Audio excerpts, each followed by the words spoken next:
is Chris Rufo, Senior Fellow at the Manhattan Institute, contributing editor at City Journal.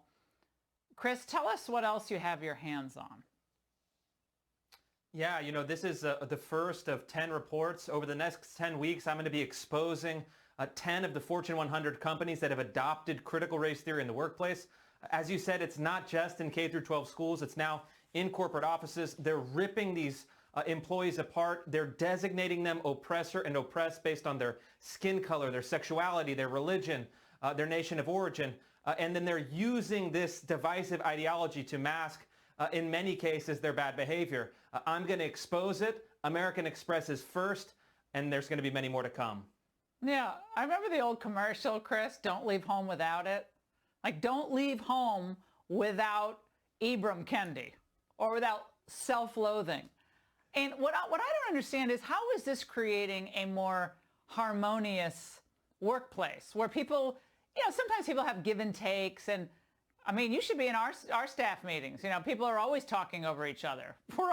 That's what we do. I mean, that's what people do when they're collaborating. And so it seems like people are going to be less willing to share ideas and have that kind of, boisterous give and take. That's kind of what makes everything fun, isn't it?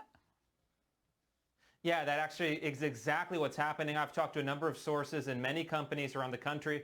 They're all telling me that once critical race theory training programs enter the workplace, people become scared, they become paranoid, they become hostile, they become divided.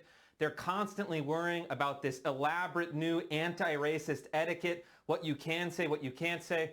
And in this American Express training, they explicitly told white employees that they can't even say, "we are all human." And if they say this, they're going to be considered racist microaggressors against African Americans. That's exactly what they say. It sounds absurd. You also can't say at American Express, anyone who works hard in this country can become successful. That's also seen by the company as a racist microaggression, and so on and so forth. This is what I said in the angle. This is what the whole point I started off the show with, is that these people hate the idea of merit and hard work and using your God-given talents wherever they take you.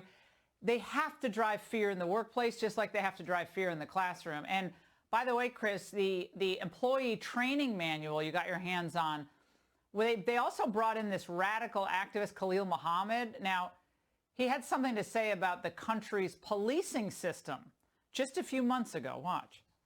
We have a system that began in the context of slavery and control and remains in its deepest roots that same system. We are nowhere near where we need to be in order to expect that Black lives will not continue to be cut short by everything we've seen so far. Chris, last time I checked, America's credit card companies weren't in charge of fixing our, quote, racist police system, but maybe I was wrong. Well, yeah, they aren't, but American Express, in the training programs and the documents that I've obtained, actually asks their employees to listen to a podcast called about police abolition. So they're kind of tacitly endorsing abolishing the police altogether. It's all absurd. It's all fake. It's all bogus. It's all a performance. Our elites of all our different institutions have adopted critical race theory to absolve their sense of guilt while they go and make billions of dollars in profits.